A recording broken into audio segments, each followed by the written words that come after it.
Carissimo John, mi senti? Are you listening to me? Is he talking to me? Yes, John. You Sì. can begin when you want. Sono qua. Sono qua. Perfetto, ma mi senti, John? Pues sí, también. Puede ser que hay un retraso. No, they want me to talk. Sì, puoi cominciare quando vuoi. Viva Cristo Re, viva México. Hubo dos obstáculos en el camino en el camino de los católicos estadounidenses que deseaban concienciar a sus ciudadanos y a su gobierno sobre la persecución de los fieles mexicanos. A pesar de estas barreras, hicieron serios intentos por movilizar a la población, desempeñando un papel importante en la negociación de los arreglos. Aunque admiro gran parte de su implicación, también la considero trágica. Esto se debe al hecho de que su innegable preocupación por los acontecimientos en México también pone de manifiesto fallos en su lógica al respecto, lo que ha llevado a los católicos norteamericanos a ser totalmente incapaces de comprender lo que realmente estaba en juego en el levantamiento cristero y cómo interactúan la fe y el orden social. La primera de los dos obstáculos era el carácter dual del materialismo que dominaba el sistema angloamericano. El presidente Calvin Coolidge, cuyo mandato abarcó la mayor parte del periodo del levantamiento de los cristeros, captó ese dualismo de manera justa, porque enfatizó no solo que el negocio del país eran los negocios, sino también que el idealismo que impulsaba el espíritu nacional se refería a la promoción universal de una libertad individual cuya expresión comercial se consideraba la clave central y obvia para la felicidad de todas las tierras. Lo que esta doble visión significaba era la urgente necesidad de resolver los problemas que la Revolución Mexicana había causado a los intereses comerciales de la nación, concretamente los relacionados con la expropiación de los magnates del petróleo, pero de una manera idealista, más respetuosa con la libertad de su destino que en el pasado. Por lo tanto, aunque la tregua inicial alcanzado mediante los acuerdos de Bucareli en 23 parecía que iba a ser revocado en 27 debido a la promulgación de una nueva ley que amenazaba a los propietarios estadounidenses. El nombramiento a finales de este año del muy afable Dwight W. Murrow como embajador envió una poderosa señal de que la cooperación mutua guiaría todas las negociaciones en el futuro. Murrow dejó perfectamente claro que su gobierno deseaba la estabilidad en México que permitiera a sus ciudadanos seguir haciendo negocios allí de manera eficaz y que consideraba que el régimen de calles era capaz de proporcionarla. Ambos deseaban fervientemente trabajar juntos y parecía que podían hacerlo sin problemas religiosos. Nuestro segundo impedimento fue la mentalidad de patria en peligro, tan poderoso en los Estados Unidos después de la Primera Guerra Mundial. Esto dictó una política de fortaleza América que se reflejó en el rechazo de las implicaciones del Tratado de Versailles, el fin de la inmigración masiva al país y la sospecha de que todas las influencias espirituales y intelectuales procedentes del malvado viejo mundo amenazaban los principios y la estructura fundamentales de la nación. Las presiones para la integración de cualquier elemento subversivo que no pudiera ser expulsado se intensificaron enormemente. La mayoría de los estadounidenses no católicos identificaban a los católicos como portadores de una visión religiosa tiránica, extranjera, peligrosa para el estilo de vida americana, que era la última y mejor esperanza de la humanidad. Irónicamente, las travesuras católicas eran vigilados por enemigos muy diversos. El renacido Ku Klux Klan, cuya membresía oficial fue quizás 4 millones de personas, veía a los católicos como con un temor solo comparable a su detestación por los bolcheviques. Su racismo consideraba repulsivos los orígenes étnicos de la mayoría de los católicos y el deseo de limitar su descendencia fue explotado por personas como Margaret Sanger, fundadora de Planned Parenthood y racista por derecho propio. Mientras tanto, los partidarios del progresismo estadounidense en la prensa y la política, a menudo muy rojos, favorables al control de la natalidad y en aquellos días hitlerianos, también bastante racistas, se sentían igualmente horrorizados por cualquier expansión de la influencia papista en todos los aspectos. Además, incluso muchos de la gran mayoría de protestantes que no se unieron a sus compañeros creyentes, que constituían el grueso de las fuerzas del Ku Klux Klan, consideraban corrupta la moral de los romanos, vista también en su oposición a la ley seca. Estaban aterrorizados de que el católico Al Smith, posible candidato demócrata a la presidencia, pudiera vencer. Todo ello en medio de la crisis religiosa que se vivía al sur. Los católicos habían reaccionado abiertamente a los acontecimientos antirreligiosos en México desde el principio. Los arzobispos Michael Curley de Baltimore y Arthur Drossart de San Antonio criticaron duramente a la administración Coolidge por vender armas a un gobierno persecutatorio que también estaba creando un México soviético. Las dos organizaciones más importantes entre las muchas que actuaban en este sentido eran los Caballeros de Colón y la Conferencia Nacional Católica de Bienestar Social.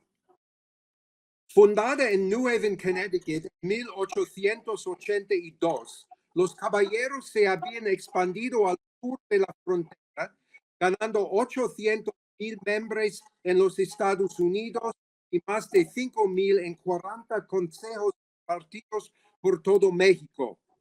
La Conferencia Nacional tomó forma después de la Guerra Mundial, con un pedigrí detrás del cual tendremos que volver más adelante. El padre John Burke, secretario ejecutivo de la conferencia, James Flaherty, líder de los caballeros, transmitieron a las autoridades el llamamiento del episcopado mexicano para que actuaran como intermediarios en busca de la intervención del gobierno estadounidense.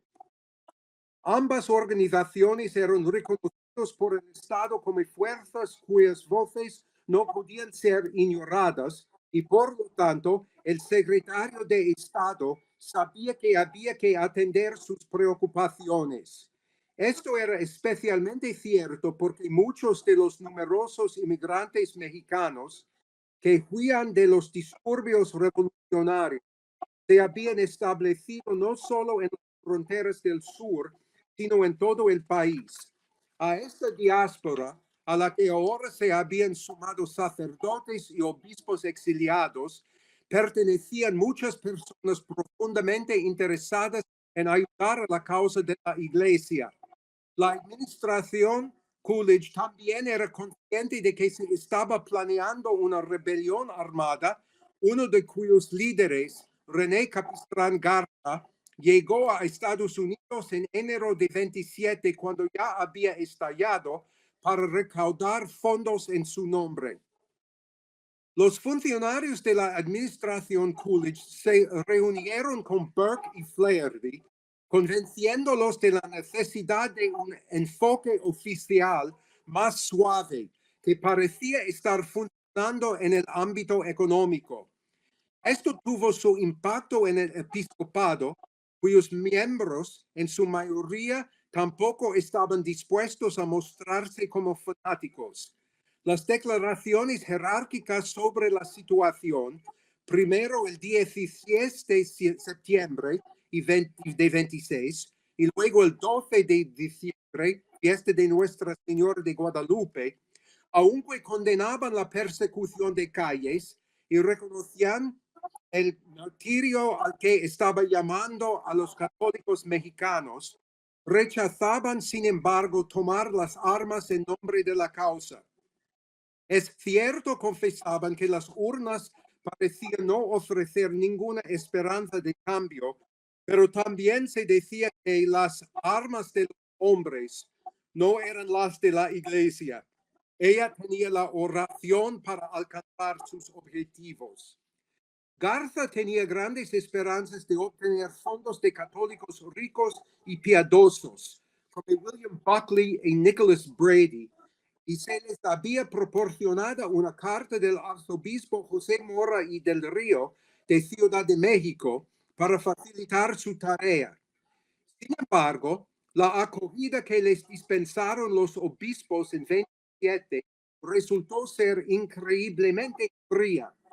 El cardenal O'Connell de Boston, por ejemplo, examinó cuidadosamente sus credenciales y luego instó a René y a sus aliados a sufrir con paciencia las pruebas que Dios les enviaba, a salir de todo ese asunto y a buscar un trabajo. La presencia en Estados Unidos de obispos exiliados, como el arzobispo Mora del Río, el obispo Ruiz y Flores, y especialmente Pascual Díaz y Barreto, y el establecimiento de su sede en San Antonio, trajeron otro obstáculo para esta iniciativa de recaudación de fondos. Durante años se sucedieron acusaciones y contraacusaciones sobre lo que había ocurrido, pero está claro que en un momento crucial, los posibles donantes estadounidenses adoptaron a Díaz como canal para la ayuda. Pero Díaz creía que el movimiento cristero no podría alcanzar su objetivo. Difundiendo esta noticia también en Roma y contrarrestando la influencia allí de obispos más militantes. En abril de 27, la misión de Garza estaba condenada al fracaso y los propios cristeros rechazaron su labor. Sin embargo, la jerarquía estadounidense siguió denunciando la persecución. Los caballeros recaudaron más de $1,000,000 para ayudar a los numerosos migrantes de México, una parte significativa de los cuales destinó a ayudar al clero y los religiosos desplazados, financiando la continuación de la educación de los seminaristas expulsados y agitando la opinión pública contra el gobierno de Calles. Los caballeros distribuyeron en Estados Unidos 5 millones de folletos sobre la guerra, patronizaron programas de radio y organizaron cientos de conferencias por todo el país. También pagaron para introducir de contrabando en México a un periodista para que cubriera la guerra para la audiencia estadounidense. En México Rojo, un reinado de terror en América, McCulloch siguió insistiendo en la necesidad de garantizar que la política de la Rusia soviética sea eliminada de la filosofía de la vida estadounidense. Evidentemente, la fortaleza América también incluía a México.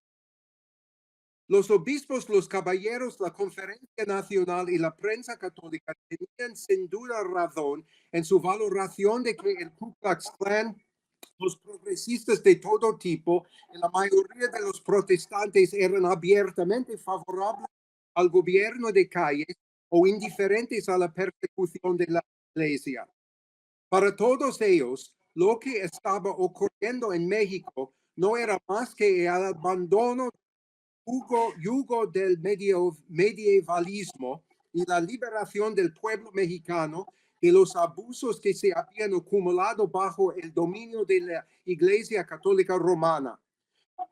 Como lamentaba una de las muchas cartas de apoyo y ofertas de ayuda financiera y armada que recibió Calles, el pueblo estadounidense está viviendo aquí la misma experiencia con los católicos romanos que están tratando de utilizar su religión para derrocar nuestro gobierno y establecer la jerarquía papal. Han sido un terror desde que llegaron a nuestro libre país. Les felicitamos por su valiente postura y esperamos que continúen su lucha para liberar a su país de este poder abominable. Dwight Morrow siguió el consejo del cardenal Patrick Hayes de Nueva York y se reunió con el padre Burke antes de partir hacia México. Muchos católicos declarados consideraban Morrow simplemente otro embajador de los intereses protestantes, masónicos y empresariales, y Burke había considerado durante mucho tiempo imposible cualquier cambio de actitud por parte del gobierno mexicano. Pero debido a la presión de los obispos estadounidenses y a la buena relación con Morrow, que también había entablado una relación amistosa con Calles, adoptó una actitud más abierta. El obispo Leopoldo Lara y Torres de Acámbaro temía que Burke, al no conocer lo suficiente la falta de moralidad, honor y vergüenza de los gobernantes mexicanos, aceptara un acuerdo provisional para reanudar el culto con la promesa de que las reformas solicitadas se llevarían a cabo más adelante. En marzo de 28, el afable Morrow había convencido al presidente Calles para que se reuniera en secreto con Burke el 4 de abril durante 6 horas. Morrow informó de que el presidente Calles y el padre Burke parecían tener una excelente impresión mutua y pudieran discutir la situación de manera amplia y liberal sin rencor.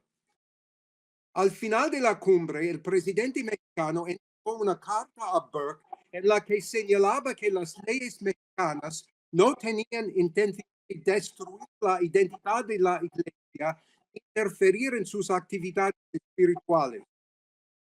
Burke regresó a Estados Unidos y consultó con los obispos mexicanos que querían cambios más profundos.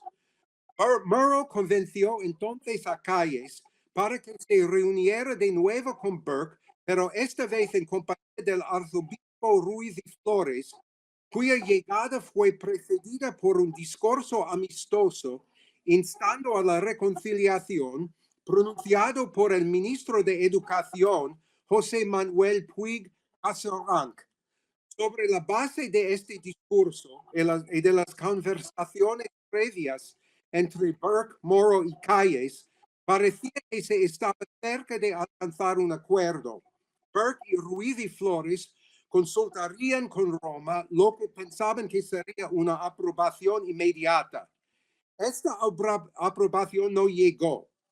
En junio de 28, Roma había depositado su confianza para las futuras negociaciones en el padre jesuita americano Edmund Walsh de la Universidad de Georgetown, un diplomático de formación.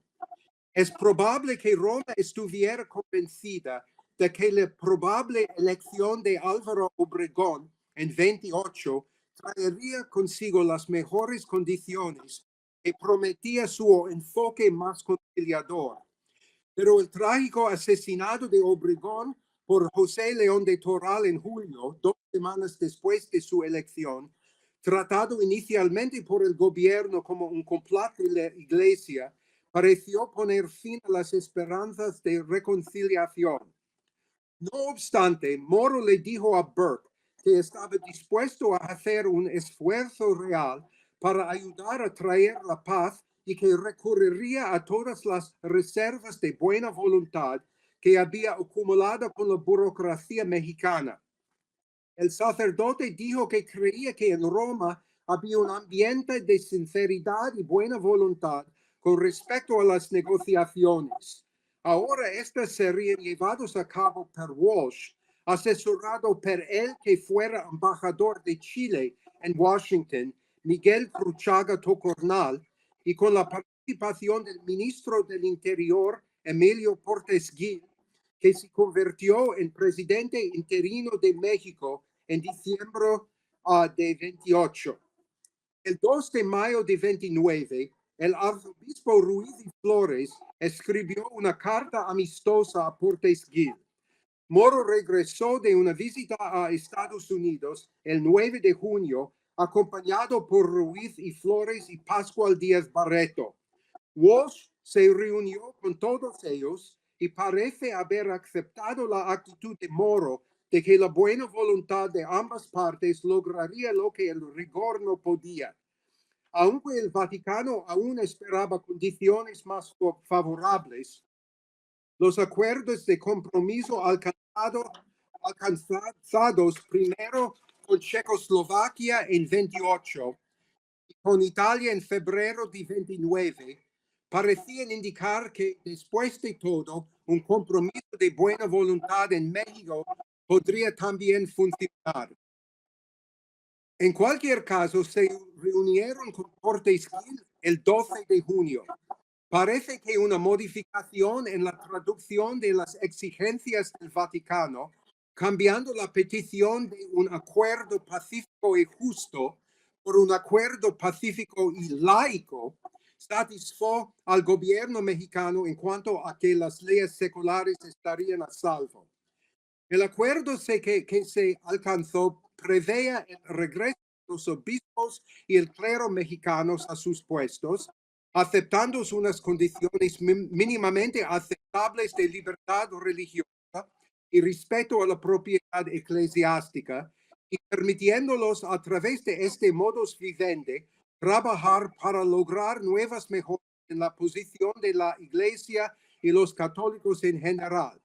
En esencia, aquello que temía el obispo Leopoldo Lara y Torres. El 21 de junio de 29, Ruiz de Flores y Portes Gil firmaron los arreglos. Portes Gil declaró explícitamente que no era la intención del gobierno, la Constitución y las leyes destruir la identidad de la Iglesia Católica, ni de ninguna otra, ni intervenir de ninguna manera en sus funciones espirituales. Fueran cuales fueran los juegos y los malentendidos que se escondían detrás de los arreglos, la liga que apoyaba a los cristeros lo aceptó, confiando en la decisión de una Santa Sede muy circunspecta y del episcopado mexicano. Sin embargo, solo un mes después, el 27 de julio, Portes Gil pronunció un discurso en una logia masónica que más tarde se publicó en la revista Cristo, en el que explicaba que el acuerdo del gobierno había sido táctico, que su postura personal era que el Estado tenía el deber de destruir al clero en una lucha que había comenzado 20 siglos atrás y era eterna. La libertad de conciencia significaba en realidad que quienes participaban en una asociación secular como la masonería tenían derecho a involucrarse en el gobierno y la posibilidad de salir de sus templos y participar en la acción política. Quienes participaban en una asociación religiosa o iglesia también tenían libertad de conciencia, pero sus creencias debían permanecer encerradas en sus templos y hogares. El obispo Leopoldo Lara escribió al Ruiz de Flores que el modus vivendi debería llamarse más bien modus moriendi, porque al aceptar sus principios permitieron que se consolidara una revolución impía y feroz. Cuando Ruiz de Flores instó al siguiente presidente, Ortiz Rubio, a que al menos honrara las promesas hechas por Portes Gil, este respondía que Portes Gil negaba haber prometido nada. En los duros años que siguieron, todo el conjunto de fuerzas católicos que operaban en Estados Unidos volvió a entrar en liza. En cierto sentido, esto demostró tener ahora aún más apoyo, ya que las confesiones protestantes también estaban siendo atacados en México. El materialismo estadounidense garantizó que sus partidarios estaban tan molestos como los católicos por el hecho que México se estuviera volviendo cada vez más soviético y antipropiedad privada. Tampoco era agradable a todos la afirmación en 35 que el Estado debe apoderarse de las conciencias de la infancia y la juventud porque pertenecen a la revolución. Josephus Daniels, embajador de Roosevelt en México, causó un gran revuelo al elogiar ese lenguaje, argumentando que confirmaba el enfoque de Thomas Jefferson. Sin embargo, las protestas generales de los católicos solo provocaron la declaración del presidente Roosevelt de que simpatizaba plenamente con todos aquellos que creían en la libertad de culto religioso, no solo en Estados Unidos, sino también en otras naciones. No me cabe duda de que los miembros más activos del episcopado estadounidense, los caballeros de Colón, la Conferencia Nacional y los líderes políticos católicos de Estados Unidos estaban verdaderamente consternados por la persecución de la Iglesia en México. Por otro lado, incluso en el mejor de los casos, esta consternación se vio empañada por una comprensión abrumadoramente americanista de la relación entre la Iglesia, el Estado y la vida social, y por la influencia de un espíritu anglosajón de diálogo de buena voluntad que debilitaba cualquier capacidad de ofrecer una defensa a largo plazo a sus compañeros católicos al sur de la frontera. Este americanismo les cegó ante la lenta pero implacable y en última instancia infinitamente más eficaz secularización del gobierno, la sociedad y la propia iglesia, provocado por el liberalismo angloamericano antidogmático y antirracional. Y eso los hizo totalmente ignorantes o tal vez deliberadamente desdeñosas de toda la batalla de la Iglesia contra el liberalismo naturalista, desde la época del Papa Gregorio VI en adelante. Permítanme desarrollar brevemente este tema señalando que el padre Burke era un miembro destacado de la Orden Paulista, cuyo fundador, el padre Isaac Hecker, fue uno de los teóricos más importantes del americanismo. Una inscripción en la tumba de Hecker en la ciudad de Nueva York consagra su convicción que la unión de la fe católica y la civilización americana hay un futuro para la iglesia más brillante que cualquier pasado. Burke fue el secretario de aquella conferencia nacional cuya creación él mismo había impulsado el día 17 como Conferencia Nacional Católica de Guerra para contribuir a la victoria de la nación que haría del mundo un lugar seguro para la democracia americana. Para el padre Burke, la Iglesia Católica en México en la década de los cristeros estaba luchando por los principios fundamentales sobre los que se fundó nuestro país. Los principios fundamentales en cuestión eran la libertad de conciencia y la libertad religiosa, junto con la libertad de expresión y las estructuras constitucionales liberales que estoy seguro el padre Burke consideraba las únicas capaces de proteger lo verdadero, lo bueno y lo bello. Francis McCullough pensó lo mismo. El episcopado estadounidense los confirmó en esta postura ya en su carta pastoral del 12 de diciembre de 26, en la que también se jactaba de la unidad absoluta entre los principios católicos de Santo Tomás de Aquino y San Roberto Bellarmino y los de los padres fundadores y su separación entre iglesia y Estado. De allí que los caballeros de Colón gastaron dinero en panfletos y conferencias sobre la libertad.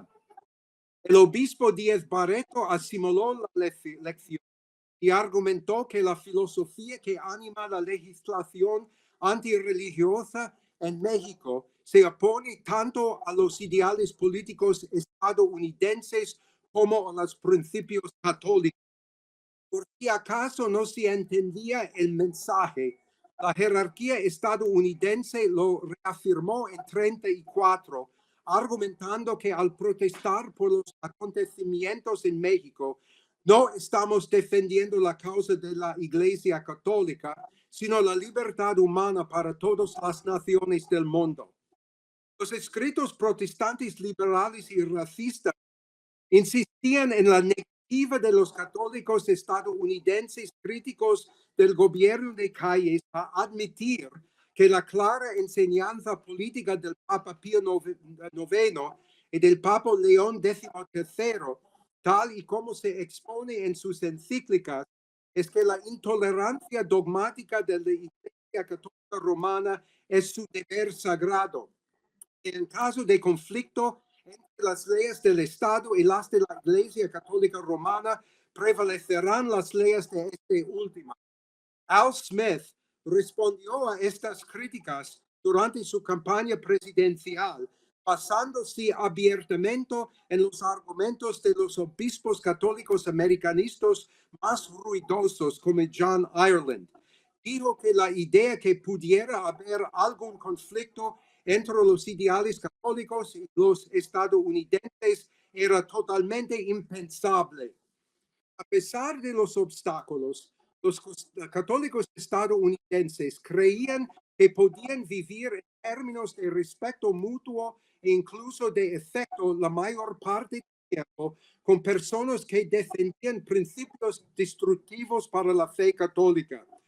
Las consecuencias lógicas aún no se habían manifestado por completo. Me parece que cuando los padres Burke y Walsh, influenciados también por Dwight Morrow, se reunieron con líderes políticos como Calles y Portes Gil, que sabían jugar eficazmente la carta de un diálogo de buena voluntad, la idea de un modus vivendi que permitiera triunfar a la moderación parecía eminentemente sensata. Sin embargo, los cristeros por un lado y Portes Gil por otro fueron más lógicos desde el principio. Un modus vivendi que implicaba la separación liberal entre la Iglesia y el Estado, la libertad religiosa y la libertad de conciencia, era un modus moriendo por los fieles crédulos.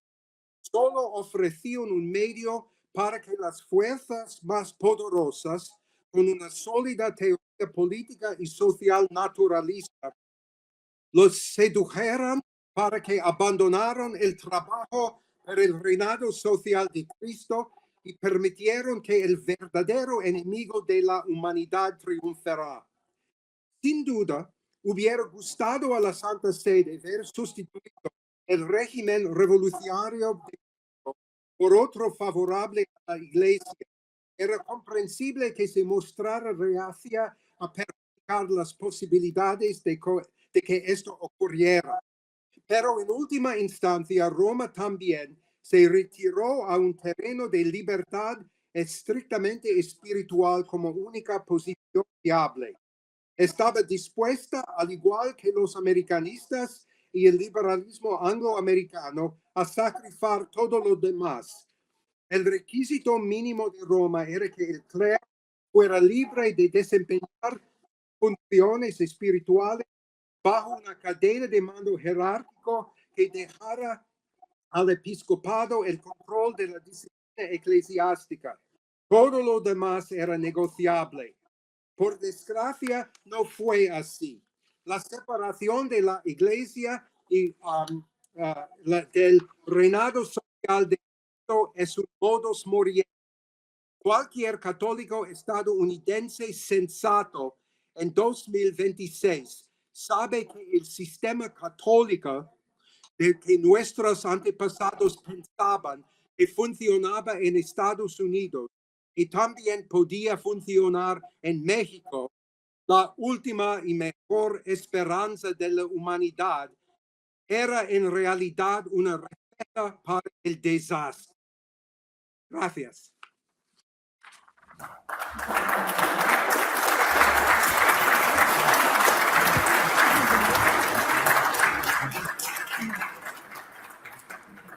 Carissimo John, grazie tantissimo del tuo contributo, ti siamo molto riconoscenti di aver portato questo testo. Ci lamentiamo che non sei stato da noi qui alla Città del Messico, ma ci auguriamo che nella prossima volta sarà diverso. Grazie di tutto. Viva Cristo Re, viva México! ¡Viva México!